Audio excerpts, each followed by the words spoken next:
Salve galera! Estamos aí começando mais um vídeo e esse vídeo especial aí para você que é do segundo ano do ângulo. Vamos falar um pouco de sociologia para o segundo ano do ângulo. Então, lembrando, gente, que a última vez que a gente teve lá a nossa aula presencial, acho que você se recorda, eu estava contando para vocês a teoria do Max Weber, né? Então eu contei passo a passo a teoria do Max Weber e a gente chegou naquele ponto que eu queria, que era definir estado em Weber. Porque esse capítulo, né, que nós estamos trabalhando, né, aulas 27 e 28, ele traz na segunda parte as teorias de estado. É isso que eu ia trabalhar com vocês se eu pudesse dar mais uma aula presencial, né?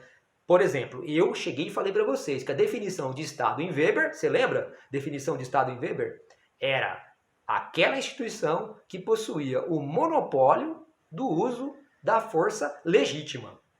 Era isso. Apresentei para vocês a definição do Estado em Weber. Né? Havia a definição do Marx também, que a gente colocou, a ideia de que o Estado é a expressão da luta de classes. Né? A classe dominante vai utilizar do Estado para dominar. Bom, mas há outras teorias de Estado. As ciências políticas nos mostram outras teorias de Estado. E eu vou contar um pouquinho delas para você nesse momento, que era justamente a matéria que eu ia dar numa próxima aula presencial. Então vamos lá, ó. Primeira coisa, o primeiro cara, o cara que inaugura as ciências políticas é um cara chamado Nicolau Maquiavel. Então lá no período do Renascimento, o Nicolau Maquiavel, ele vai apresentar uma teoria muito interessante. Por que é uma teoria muito interessante e que é a inauguração das ciências políticas? Por quê? Porque ele, eu gosto de falar assim, que ele manda a real. Então é o primeiro cara que manda a real. Se você pegar lá na antiguidade, lá na Grécia, os filósofos, o Aristóteles, o pessoal vai falar, o governante deveria ser assim.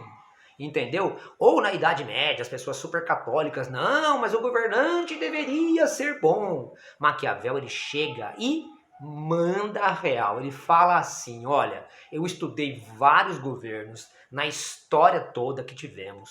E os caras que mais se deram bem, aqueles caras que mais conseguiram fama, que mais conseguiram bons governos, governos estáveis, aqueles caras que mais conseguiram sucesso governando, foram aqueles caras que fizeram o que tinha que ser feito.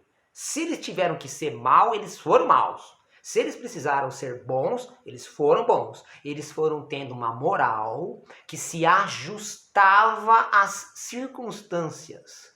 Estes caras que tinham esta malemolência, justamente foram eles que souberam então manipular a situação, adaptar-se à situação e aí tiveram sucesso.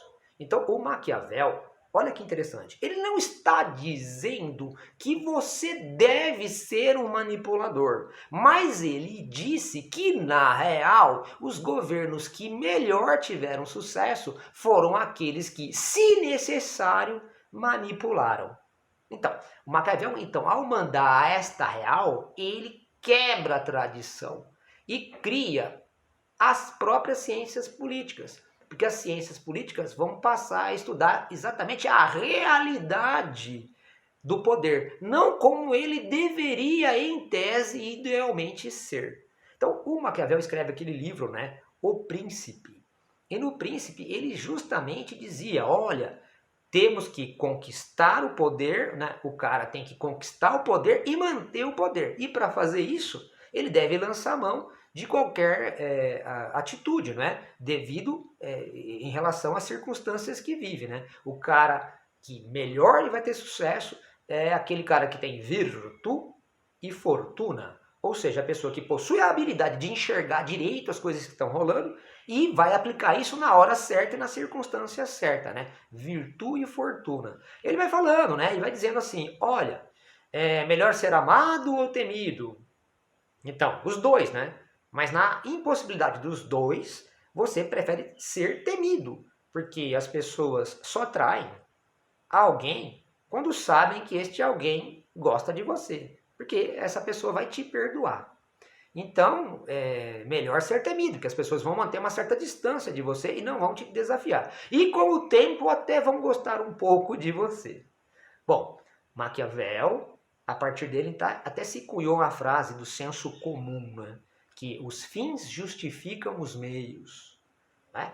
Os fins justificam os meios. Uma frase do senso comum que tenta condensar um pouco dessa complexa teoria do Nicolau Maquiavel. Agora, nesta segunda parte do vídeo, vou trazer outra teoria para você. Agora apareceu lá na época do século XVII, mais ou menos, em diante, alguns filósofos que criaram a teoria do contrato social. Opa, vamos se ligar então agora na teoria do contrato social. O primeiro cara a falar sobre isso é um cara chamado Hobbes. Né? Então, o Thomas Hobbes, ele viveu tipo 90 anos no século XVII, ele dizia assim, olha que interessante a teoria, que haveria um ser humano que existia antes da sociedade. Ele estaria no estado natural, no estado de natureza. E que hoje a gente vive na sociedade, no estado civil, no estado de sociedade. Então tem esses dois momentos. Então esse homem que vive na natureza, no estado natural, ele era livre para fazer o que bem desejava. Só que para o Hobbes, o homem naturalmente ele é egoísta. Naturalmente o homem é egoísta. O homem quer gozar de seus desejos imediatamente e sem freios. Isto em natureza, então, vai gerar uma guerra permanente de todos contra todos. Uma vez que o homem é o lobo do homem, diria o Nicolau Maquiavel. Desculpe, diria o Thomas Hobbes. Bom, esta é uma situação que causa muita incerteza e insegurança para o homem. Talvez seja melhor ele abrir mão da liberdade de fazer o que bem deseja, entregar essa liberdade, essa soberania a um soberano ou grupo de sábios, né, um conselho de soberanos, para que assim este governante imponha a ordem e pelo menos agora haverá mais tranquilidade. É assim que ele cria o metafórico contrato social, não é? Então a gente entra na sociedade, é como se houvesse um contrato social. A gente sabe que tem que seguir aquelas regras. E é função do soberano fazer e impor essas regras. Isso trará mais tranquilidade, porque a gente pode, então, preservar a nossa segurança física, não é? Nossa integridade física, nossa propriedade, coisa que na natureza não aconteceria. Então, para o Thomas Hobbes, né, o contrato social aconteceria desta forma. Teve aquele John Locke. O John Locke já é um inglês. Também viveu no século XVII, foi morrer lá no começo do século XVIII. Muitos falam que o John Locke é o pai do liberalismo, não é? Um dos primeiros liberais. Essa expressão liberal não existia antes, só no século XIX que ela foi cunhada. Mas os caras voltam lá e falam que o John Locke seria um dos pais do liberalismo. O John Locke, ele dizia assim, realmente o homem vivia no estado natural. Mas ele dizia que, diferentemente do Thomas Hobbes, que o homem nem é bom, nem é mau.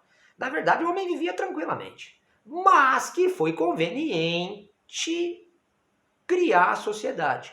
Porque acontece um monte de situações em que o homem não é necessário ele se envolver. Você tem uma briga entre um e outro, quem vai dizer que está certo, quem vai dizer que está errado. Então essas questões, assim, a gente não pode se meter nelas. Então seria mais conveniente que houvesse um governo que deteria a soberania. E daí ele tomaria essas decisões. Seria mais conveniente, portanto, para o homem isto.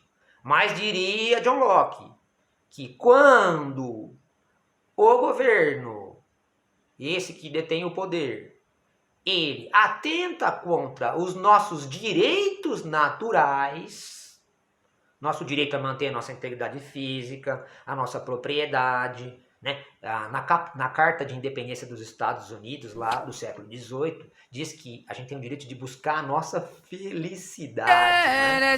Então, quando o governo atenta contra esses direitos naturais, veja, direitos naturais eles existem antes, são pré-existentes à própria sociedade. Lá no estado natural existiriam esses direitos.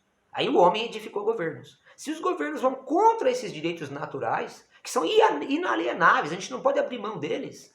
É direito dos homens em derrubar o governo, em estabelecer outro governo que preserve os direitos naturais.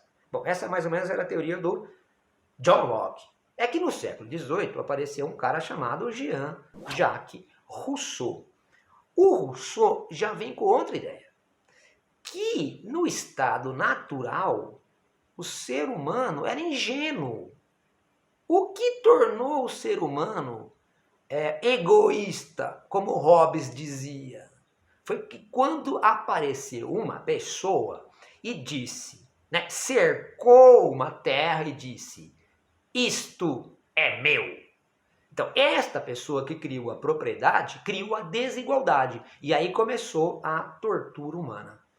Para o Rousseau, então, o homem era inocente. E foi, então, a sociedade que vai corrompendo o coração do homem. Aí o Rousseau fica num dilema, não é? Temos como voltar ao estado natural? Não dá. Então, nós teríamos que melhorar a situação dos governos atuais. E como que a gente melhoraria? Não pode ter rei, esses caras... por exemplo, a teoria do Thomas Hobbes fala de um rei tendo a soberania total, né? Seria o absolutismo. Ele fala, não tem como aceitar um negócio desse. Na verdade, a soberania deve ser popular. O povo deve tomar as decisões. Mas deve tomar decisão de que forma? Pela vontade geral. Mas como que se estabelece a vontade geral? A vontade geral não é somar o que cada indivíduo quer, fazer lá uma eleição e ver quem ganha. Não é isso. Ela deve ser tomada em consenso, em coletivo. Compreende? Isso é muito difícil. Requer muita maturidade do ser humano. Por isso que o Jean-Jacques Rousseau investiu muito na ideia da educação. Então, ele escreveu aquele livro O Emílio da Educação, em que ele dizia que a gente tem que ser educado para buscar os consensos desde criança, desde mais novo. Então, uma parte importante da teoria do Hobbes é a educação, quando a gente vai ser inculcado da ideia de debate e chegar a um consenso. Bom, gente, trouxe para vocês então algumas teorias de Estado, algumas teorias de alguns autores que descreveram o Estado ao longo dos últimos séculos. Beleza? A gente se vê no próximo vídeo. Se cuida aí, hein? Tamo junto!